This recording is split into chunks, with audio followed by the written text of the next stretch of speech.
This is the story of Zootopia's first ever police bunny, Judy Hopps, and her unlikely ally, Nick Wilde. You can read along with me in your book. You will know it is time to turn the page when you hear this sound.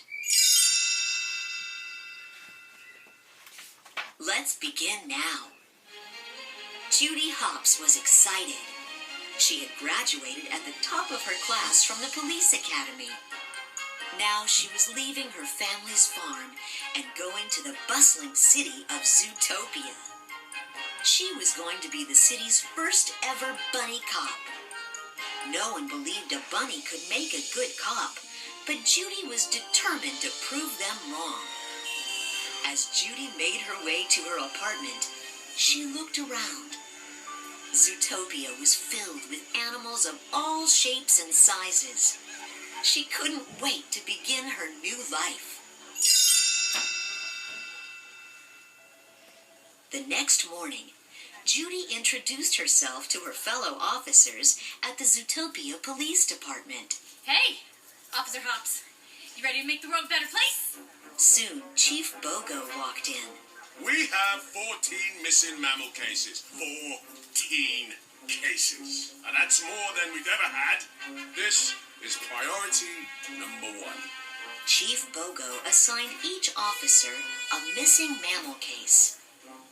Then he came to Judy. And finally, our first bunny, Officer Hopps. Parking duty. Judy was disappointed, but if she had to be a meter maid, she'd be the best one possible.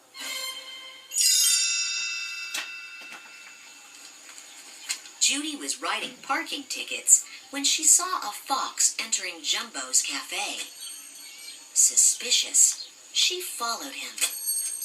But when she got inside, Judy saw that the fox was just trying to buy a Jumbo Pop for his son, who was dressed as an elephant. My boy, this goofy little stinker, he loves all things elephant, wants to be one when he grows up. Isn't that adorable? Who the heck am I to crush his little dreams, huh? When the owner refused to serve the fox, Judy stepped in and flashed her badge. If the little fox wanted a Jumbo Pop, she was going to make sure he got one. Grumbling, the shop owner handed over a Jumbo Pop. But when the father fox reached for his wallet, he realized he didn't have it. Judy offered to pay. Oh, no, my treat. It just, it burns me up to see folks with such backward attitudes toward foxes. Outside, Judy introduced herself to the fox, whose name was Nick. Then she turned to his son. And you, little guy, you want to be an elephant when you grow up? You be an elephant. Because this is Zootopia. Anyone can be anything.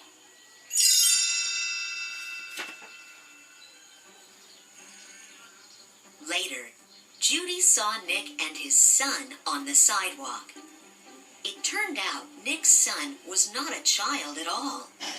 He was an adult fox.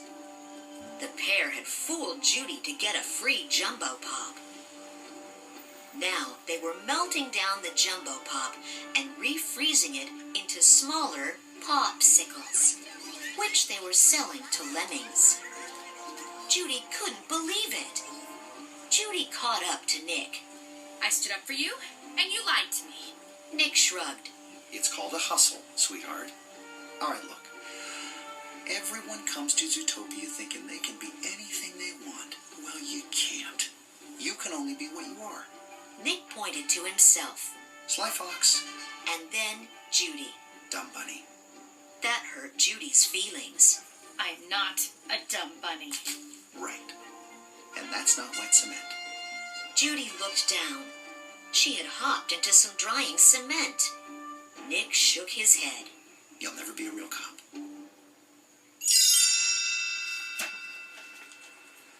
The next day, a pig ran up to Judy.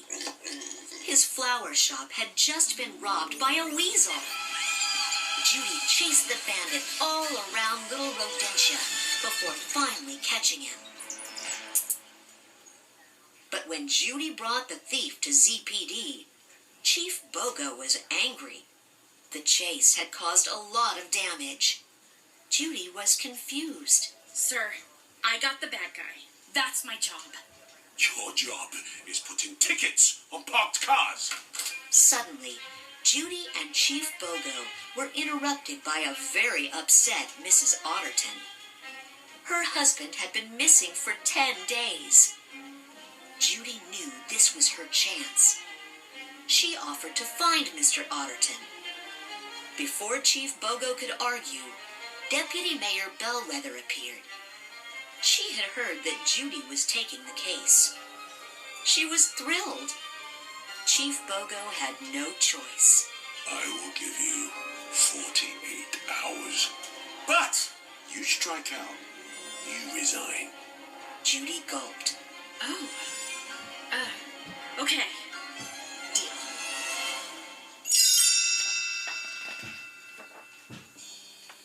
Judy's only clue in the case was a photo of Mr. Otterton. In it, he was eating a popsicle. That meant Nick knew him. Judy went to find the sly fox. She tricked him into admitting that he had committed a crime and made him agree to help her. Judy and Nick soon found out that Mr. Otterton had been seen getting into a car with the license plate 29THD03. The pair went to the DMV, where Nick's friend Flash the Sloth worked. Judy approached Flash. Well, I was hoping you could run a play for us. Flash agreed, but the sloth moved so slowly that it took him all day to get Judy the answer. Nick had known talking to Flash would stall Judy. He was trying to get her to give up, but the bunny wasn't about to drop the case. Finally, Nick and Judy learned that Mr. Otterton had been driven away in the back of a limo. The duo tracked the limo to a parking lot. When they looked inside, they were shocked. The back seat was ripped to shreds. The two went to find the driver, a jaguar named Mr. Monches. When Monches opened his door, the pair saw that he was badly bruised. He told them that Mr. Otterton had attacked him. Whoa. Teensy Otter did that? Mr. Monches explained that Mr. Otterton had been mumbling about night howlers before he went savage. Suddenly, Mr. Monches dropped to all fours. Without warning, he lunged at Judy and Nick. He had gone savage too. Nick and Judy tried to capture Mr. Monches, but he had escaped. When they explained to Chief Bogo what had happened, he demanded Judy's badge. Before Judy could agree, Nick stepped forward. Here's the thing, Chief. You gave her the 48 hours, so technically we still have 10 left to find our Mr. Otterton. And that's exactly what we're going to do. So, if you'll excuse us, we have a very big lead to follow and a case to crack. Judy was surprised to see Nick stand up for her. She realized that there was more to the fox than she had first thought. Maybe the two weren't so different after all. Then Nick had an idea. They could use the traffic cameras to see where the savage Mr. Monches had gone. Nick and Judy visited Deputy Mayor Bellwether. The two watched on her cameras as a group of wolves hopped out of a van and grabbed Mr. Monches. As one of the wolves howled, Judy realized something. Night howlers! That's what Monches was afraid of! Wolves! The wolves are the night howlers! If they took Monches... I bet they took Otterton too. Nick studied the screen. It didn't take him long to figure out where the wolves were going. The Cliffside Asylum. Judy was impressed. Well, look at you, Junior Detective. You know, I think you'd actually make a pretty good cop. When the pair reached the asylum, they found the entrance guarded by wolves. Judy howled. Soon, all the wolves were howling too.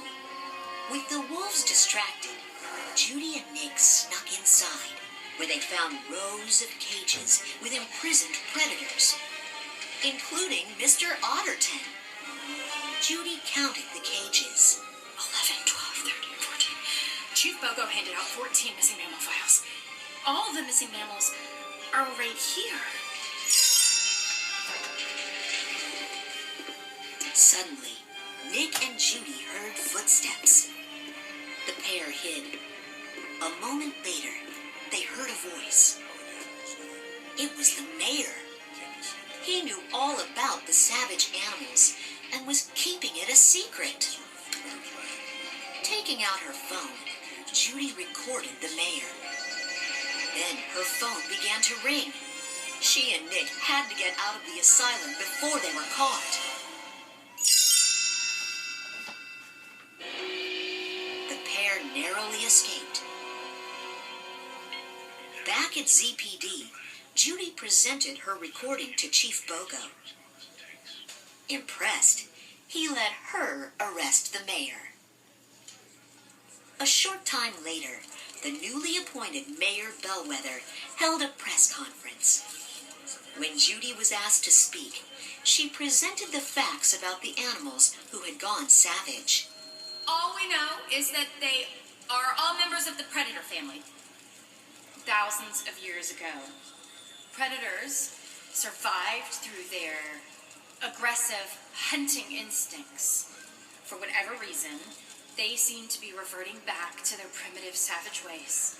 Nick was hurt by her words. Did she think he could turn into a savage predator? Turning his back on Judy, Nick stormed off. The press conference divided Zootopia. Soon it was prey versus predator. Judy felt so bad about the chaos she had caused that she quit the ZPD and moved home. A few days later, she overheard her father scolding some kids for running through the flowers at the edge of his field. When Judy heard her father's friend Gideon refer to the same flowers as night howlers, she realized something. Night howlers aren't wolves. They're flowers. Judy's father explained that the flowers kept the bugs away from his crops, but they could also make animals go crazy. Judy remembered from her case file that Mr. Otterton was a florist. The flowers are making the predators go savage. That's it! That's what I've been missing! Judy jumped in her family's blueberry truck and drove back to the city. She found Nick and apologized to him. I was ignorant and irresponsible and small-minded. I have to fix this. But I can't do it without you. Nick knew Judy was sincere. He forgave her. Judy told Nick what she had learned about the flowers. Together, they followed their clues to a secret lab in an abandoned subway car. Inside, a group of rams were turning night howlers into poison pellets they could shoot at predators to make them go savage. Judy knew what they had to do. We need to get this evidence to the ZPD. Nick and Judy took control of the subway car, but the rams tried to stop them. After almost colliding with another train, their train derailed and caught on fire, destroying the flowers. Nick held up a case with a gun and a night howler pellet inside. They still had their evidence. The pair raced through the Natural History Museum on their way to ZPD. Suddenly, Mayor Bellwether appeared. Judy explained what they had learned, but Bellwether already knew. She was the one making the predators turn savage. Bellwether thought it was time for prey to be in charge. The only way for that to happen was to make them fear the predators. As Nick and Judy dashed for the exit, the Rams knocked the case out of Nick's hands. Bellwether pulled out the gun and shot Nick with the poison pellet. Nick dropped to all fours and lunged at Judy. He had turned savage. Judy backed up. So that's it. Prey fears predator and you stay in power? Bellwether smirked. Fear always works. And I'll dart every predator in Zootopia to keep it that way. Just then, Nick stood up. He hadn't gone savage after all. He had swapped the flour pellet in the gun with a blueberry from Judy's truck to trick Bellwether into confessing. Bellwether wasn't worried.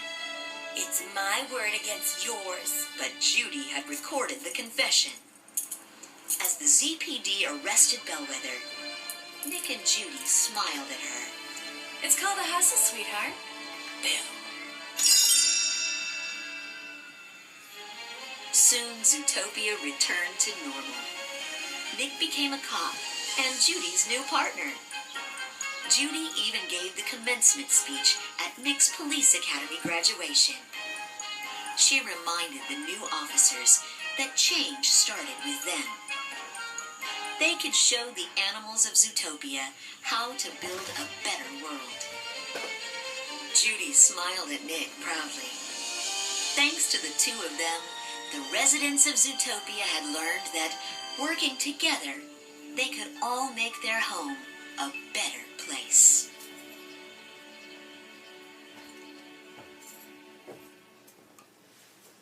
Subscribe to my channel for more stories.